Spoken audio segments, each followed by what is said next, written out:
Clint Eastwood has a reputation for being a calm leader, steely, demanding, and famously efficient on set.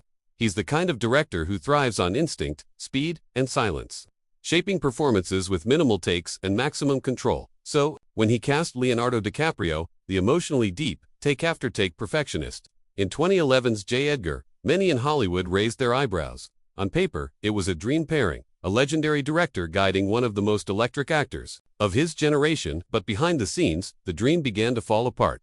The friction was subtle but undeniable. Eastwood, then in his 80s, had spent decades creating a directing style defined by its simple approach. He ran his sets like a well-oiled machine. No bells, no whistles, no drama. Actors often said they never heard him raise his voice. He didn't believe in overthinking scenes or drowning in rehearsal. His golden rule: trust your gut, get it done, move on. DiCaprio, on the other hand, was at the peak of his method era. Fresh off a string of transformative performances in films like Shutter Island and Inception, he was known for his immersive process. He studied characters obsessively, drilled into their minds, and pushed himself physically and emotionally to the limit. Leo didn't just act, he lived his roles. That was the first clash. From the very beginning of J. Edgar, a slow-burn biographical film chronicling the life of the FBI's notorious first director, the contrast in styles was jarring. DiCaprio came to set prepared to explore nuance, to discuss, dissect, and repeat takes until he unearthed the emotional core. But Clint wasn't interested in endless exploration. He'd set up a shot, roll once or twice, and move forward without fanfare. The first few days were enough to send shockwaves through the crew. It was like watching a racehorse try to run in cowboy boots. One crew member reportedly said, "Leo was pushing, Clint was pulling.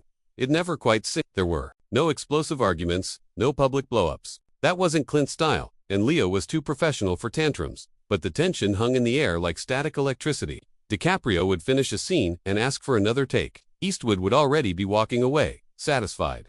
For Clint, it was about momentum. For Leo, it was about emotional excavation. Each man quietly bristled. DiCaprio, who had worked with meticulous, detail-driven directors like Martin Scorsese, struggled with the speed and brevity of Clint's method. He tried to adapt, adjusting his expectations and compressing his process. But he never truly felt in sync with Eastwood's rhythm. He needed more than Clint was willing to give. Clint, meanwhile, saw DiCaprio's process as bordering on self-indulgence. He respected the talent. No one denied DiCaprio's commitment, but Eastwood wasn't interested in indulging actorly sensitivities or making room for elaborate rituals. To him, it felt inefficient, fussy, even self-important. The film J. Edgar was completed without any outward drama, but the strain seeped into the final product. While DiCaprio earned some praise for his transformative performance as J. Edgar Hoover, the film itself was met with lukewarm reviews. Critics called it respectable but emotionally distant, a film that never fully connected with its audience. Some argued the disjointed chemistry between director and star contributed to the disconnect. After the film's release, there was no warm, post-production friendship, no glowing interviews praising each other's brilliance, no behind-the-scenes stories of creative harmony, just silence. Cold, professional silence. Clint Eastwood, who has a long history of working repeatedly with actors he admires, Morgan Freeman, Gene Hackman, Hilary Swank, and more recently Bradley Cooper, never called DiCaprio back for another collaboration. Despite DiCaprio's continued critical and commercial success, his name never surfaced again in connection with Eastwood's projects. Some inside sources described the fallout as a matter of creative income. Others were less generous. Clint thought Leo was high maintenance. One insider alleged he didn't have time for all the drama and layers. Clint just wants people to show up, hit their mark, and deliver. For Eastwood, the divide seemed final. He quietly turned the page, moving on to other projects, other actors, other rhythms. For DiCaprio, the experience likely reinforced what he already knew, that not every director-actor pairing is built to last. No matter how impressive it looks on paper, they remain two giants in their own spheres. DiCaprio, the modern-day method master, still chasing extremes. Eastwood, the old-school auteur, still sculpting stories with silence and precision. But when it comes to J. Edgar, there's a telling absence in the years that followed. No retrospective panels, no anniversary tributes, no mutual admiration. Seth Rogen in Hollywood. Egos collide behind closed doors all the time, but few feuds break into the public eye with the blunt force of what happened between Seth Rogen and Clint Eastwood. While some actors and directors might clash creatively on set or disagree behind the scenes, Rogen made the mistake of taking his grievance to the world stage. And unlike others who've crossed Clint Eastwood and lived to tell the tale, Rogen may have sealed his fate in a moment of 140-character bravado. It all began in 2014, when Eastwood released American Sniper, a gritty, polarizing biographical film of Navy SEAL sniper Chris Kyle. The film followed Kyle's multiple tours in Iraq, portraying not only the deadly precision of his military service but also the emotional toll it took on his mind and family life. The movie ignited a cultural conversation. Some hailed it as a moving tribute to American servicemen and women, praising Eastwood's unflinching direction and Bradley Cooper's performance. Others criticized it as overly patriotic and one-sided. Regardless of opinion, American Sniper was a box office juggernaut, raking in over $500 million worldwide and becoming one of the highest-grossing war films of all time. Seth Rogen, however, didn't see a tribute. He saw something far more sinister, or so it seemed. Just days after the film's release, Rogen took to Twitter and posted a message that would immediately ignite controversy. American Sniper kind of reminds me of the movie that's showing in the third act of Inglourious Basterds, the one where the Nazi sniper is killing allies. It was a reference to Nation's Pride, the fictional propaganda film featured in Quentin Tarantino's World War II epic. In that film within a film, a Nazi sniper portrayed as a hero guns down Allied soldiers while an adoring audience cheers. The message was unmistakable. Rogen was comparing American Sniper to Nazi propaganda, suggesting that the glorification of a sniper, even an American one, was morally questionable at best. He didn't mention Clint Eastwood by name. He didn't have to. The implication was as subtle as a punch to the face. Too many. The tweet crossed a line. To Eastwood, it set off a landmine.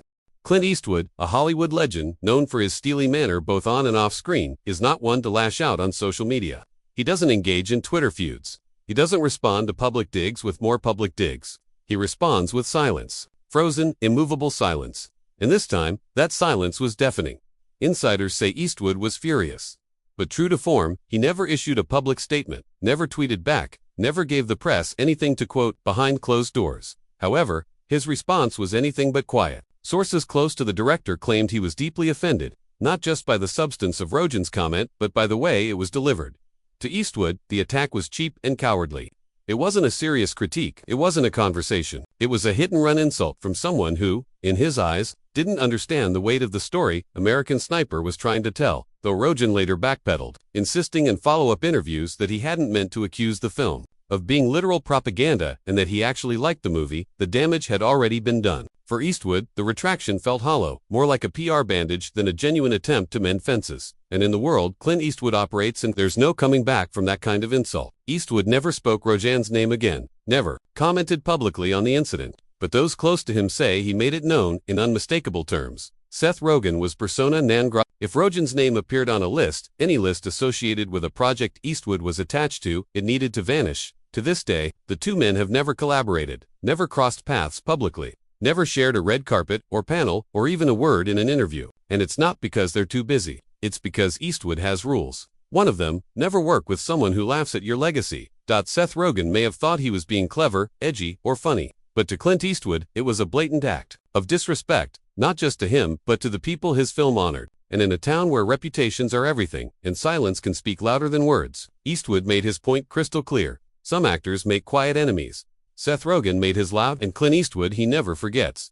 Gene Hackman, this next name, wasn't a stand-up comedian, a political firestarter, or a brash young actor trying to make headlines. No, this man was something far more dangerous in Clint Eastwood's world, his equal, a peer, a powerhouse in his own right. And while their on-screen collaboration in Unforgiven seemed like the seamless union of two titans, the truth simmered beneath the surface like a landmine, silent, buried, and just waiting to explode. Gene Hackman and Clint Eastwood came together in 1992 to make what would become one of the most iconic westerns of all time. Unforgiven wasn't just a critical darling, it was a career-defining statement, a deconstruction of the mythic American gunslinger, and a grim meditation on violence, morality, and redemption. The film swept the Oscars, won Best Picture, and gave Eastwood the Best Director award. Hackman, for his part, walked away with the Academy Award for Best Supporting Actor. On paper, it was a perfect partnership.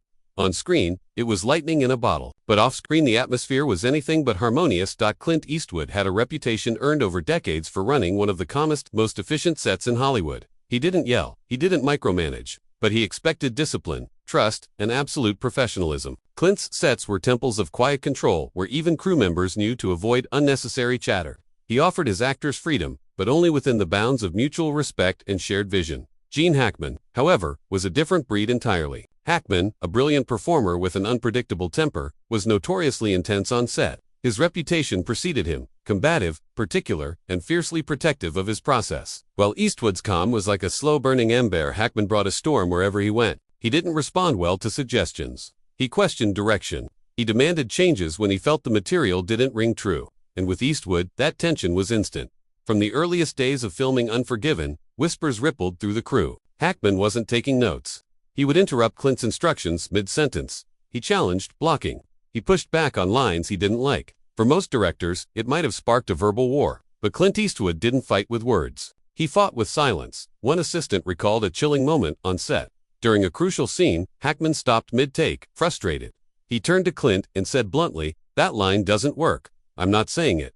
Clint didn't flinch. He didn't argue or raise his voice. He just looked at Hackman and said in a voice cold enough to freeze a desert, "You will." That was it. No shouting match, no on-set drama for the tabloids, just that quiet, commanding finality that only Eastwood could deliver. After that, the tension didn't boil over, but it never left. The two men kept things professional, but the space between them was heavy with unspoken strain. They never fought in front of the crew. They never derailed a scene. But they also never shared a laugh, never relaxed into friendship. There was mutual respect, perhaps, but no warmth, no bond, only friction barely held in check. When the dust settled and the awards were won, it was clear the collaboration had produced magic on screen, but the personal cost was high. Clint never worked with Hackman again, never asked him back, never hinted at a future project together. When discussing Unforgiven in interviews, Eastwood would often praise Morgan Freeman or Richard Harris, name-checking their professionalism and depth. Hackman was rarely mentioned, if at all. Industry insiders weren't surprised. They knew Eastwood's code. It wasn't about star power. It wasn't about who looked good on a poster. It was about trust. And once trust was compromised, Clint didn't give second chances. One and done. As for Hackman, he quietly stepped back from Hollywood not long after. His official retirement came in the early 2000s, and he disappeared from the limelight entirely. Meanwhile, Eastwood pressed on, curating his collaborators with surgical precision. Directors and producers knew the rule. If you want to stay in Clint's circle, you don't bring ego to the set. You bring discipline, humility, respect, because to Clint Eastwood, the measure of an actor isn't just what they do when the cameras roll. It's how they behave when they don't. And when you're Clint's equal, the bar is even higher. The partnership between Eastwood and Hackman might have yielded an all-time great film, but in the world of Clint Eastwood, one incredible result doesn't erase fundamental differences. It only masks them for a time. And when that time is up, so is the relationship. What do you think about the celebrities that Clint Eastwood hates? Leave us your comments in the section below. We hope you have found this helpful video. Don't forget to leave a like, share, and subscribe to the channel if you like it. Thank you for watching this and see you in the next videos. Goodbye. Clint Eastwood finally names the 5 celebs he hated most, and he was in a mood at that time. He says, "I don't want to do any more violent pictures. I'm tired of it. I've been involved with a lot of them." He says, "I'm really tired of it." And I said, I know exactly where you're coming from. But read it again because I think we can make a great statement against violence. Clint Eastwood once shouted in an interview that shocked everyone in Hollywood. Known for being tough and straight-talking, both in movies and real life, Eastwood didn't hold back when he named the 5 celebrities he can't stand. He called some of them fake, others weak, and one a complete waste of time. These aren't just small arguments, they're old grudges backed by brutal honesty. Ready to see which stars made Clint's hate list? Let's get started. Michael Moore, in Hollywood. Where fights often happen through tweets and news stories, Clint Eastwood has always done things differently. He's quieter, colder, and more final. He doesn't get angry or rant, he just erases people. And in 2005, one filmmaker found himself on the wrong side of Eastwood's silent treatment. Michael Moore. It started, at least in public, at the National Board of Review Awards ceremony that year. Clint had just had huge success with Baby, a tough, emotional story about the human spirit and what sacrifice costs. The room was full of movie industry people, actors, producers, journalists, people who were used to playful jokes and insider humor. So when Eastwood stepped up to the microphone and talked about the documentary maker, people thought what came next would be funny. "Michael Moore and I actually have a lot in common," Clint began. A small wave of laughter went through the room. "We both like documentaries, but if he ever shows up at my front door with a camera, I'll kill him." The laughter stopped cold. Some people nervously chuckled, a few gasped. But Clint didn't smile. He didn't wink. He let the silence sit heavy in the room like storm clouds rolling over the desert. That wasn't a joke. That was a warning shot. Not in fun, but based on his beliefs. And anyone who knew Eastwood knew that was the end of it. Moore had crossed a line, and Clint had just drawn it again in blood. To understand how deep that moment was, you have to go back in time.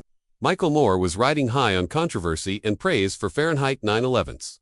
his harsh attack on the Bush government's response to the September 11th attacks and the wars in Afghanistan and Iraq that followed. The film was clearly one-sided, emotionally charged, and made to make people angry. It won the top prize at Cannes Film Festival. It broke box office records for a documentary, and it made Moore a hero to some people and a villain to others. To Clint Eastwood, he was definitely a villain. Eastwood, the son of a steelworker, had grown up respecting the quiet strength of World War II veterans and the idea of serving without showing off. His films didn't scream.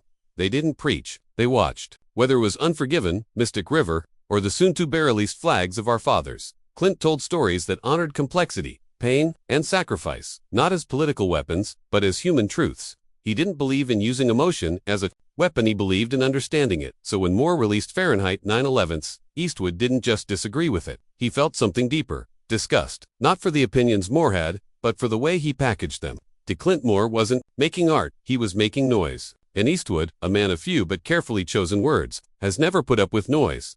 That one-liner at the NBR Awards was the closest Clint ever came to talking to the man directly. No interviews followed, no follow-up explanations, just the line, "Cold as steel, I'll kill him," and no one, not even Moore, tried to spin it afterward. Because in Eastwood's world, once the line is drawn, there's no going back. From that moment on, Moore never approached Eastwood again. Not for a quote, not for an appearance, not even for a comment. The two never shared a stage, a panel, or even a red carpet, and Clint didn't have to block or ban him. He just erased him quietly and completely. Ask Eastwood today, and he probably wouldn't waste words. Maybe a shrug, maybe a grunt, maybe nothing at all. Because to Clint, some things aren't worth talking about. They're just worth remembering and avoiding.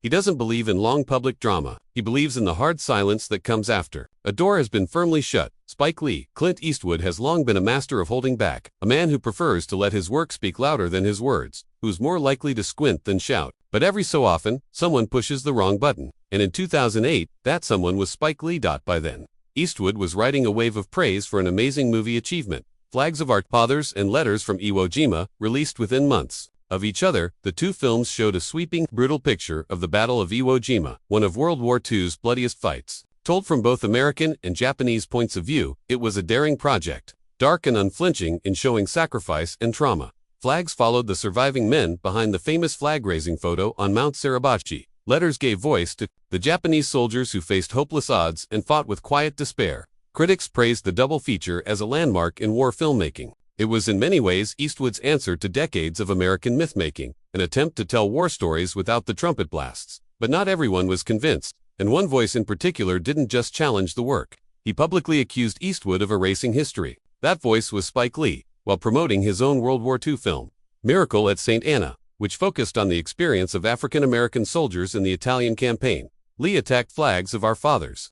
Many African Americans gave their lives at Iwo Jima, he told reporters. You can't ignore that Clint Eastwood has a lot of nerve to not acknowledge them in his film. For Spike, leaving them out wasn't just a creative mistake. It was a historical injustice. He believed that to show such an important moment in American history without including Black Marines was to make their historical invisibility continue.